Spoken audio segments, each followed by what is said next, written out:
Okay, good guys, mayroon tayong gagawing LG dito, no. Ang problema nito guys, yung mga button niya hindi na masiselect, no, yung spin, yung program. So hindi na siya gumagana. So ang napipindot lang yung on start, no, parang isang program na lang. On start na lang ang magagawa. So ang gagawin namin dito guys, pag ganito ang issue, pinapalitan ito guys ng display board at saka yung touch panel, no, kasi nga pag ganyan ang issue ng inyong washing machine sa LG, yung mga touchscreen guys, ang gagana na lang yung on start na lang, pero yung ibang selection, yung water label wala na, yung spin, yung direct wala na. So hindi ka na makapag-shortcut at saka wala ka lang mapiling program. So ito guys ang papalit natin, no, isang set, no. So kapag nagpalit kayo niyan guys ng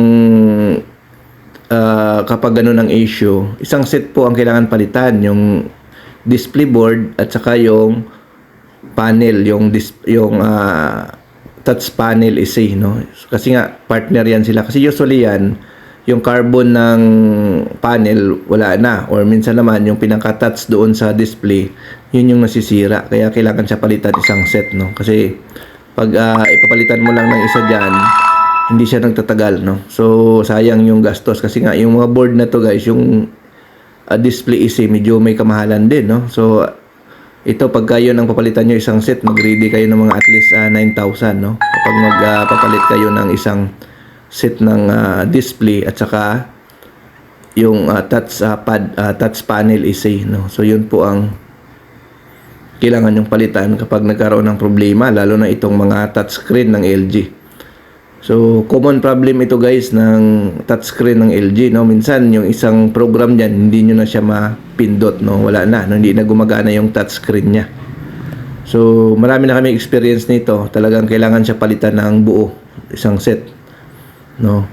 So basta ang palitan niyo lang guys yung display at saka yung touch panel, no.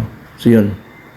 So ito nga guys, binabaklas namin to ngayon para tanggalin natin yung display niya. So hindi kasama guys yung motherboard, no. Motherboard to, hindi kasama yan sa pinapalitan, no. Yung display lang at saka yung touch panel ang kailangan palitan kapag ganun ang issue. So kung kailangan nyo ng parts na yan guys, available sa amin yan, by order lang, 3 days, no. Original LG po ang kailangan natin ipalit dyan. Walang China yan, walang replacement yan, yung mga ganong parts, no. Lalo na sa mga itong model ni LG, wala ka pang mabibili nitong China. So kailangan nito original parts ang kailangan dyan. So available sa amin yan, by order yan. Picturean nyo lang yung model saka serial number na nasa nameplate, no. Ma-order na natin yan kay LG yung parts na yan, no. So message lang kayo kung gusto nyo mag-order ng parts. So ito yan guys, oh, yan, isang set yan. Yan. So yun yung papalit natin.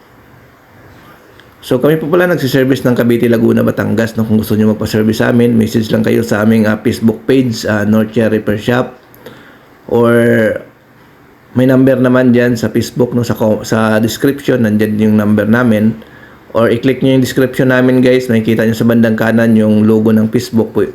Pag i-click niyo yan, direct na kayo yan sa aming Facebook page, no. So yun, ayan, so ito yung luma guys, oh, ayan. So papalitan natin yan. So isang set na, no, para wala nang iwas back job tayo guys, no. Kasi nga kung isa lang papalitan mo diyan yung display lang, ang laking chance kasi na mga ilang araw lang nagamit, gagano na naman siya, no. So mas maganda isang set, no, para matagal na ulit gamitin ng customer, para taon na naman. So ayan guys, ni-testing na natin yung bago. Ayan, working na lahat guys. Ayan, oh.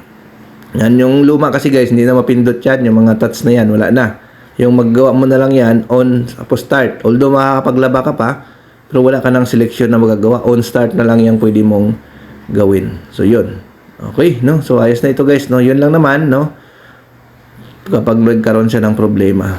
Okay, thank you. Bye-bye.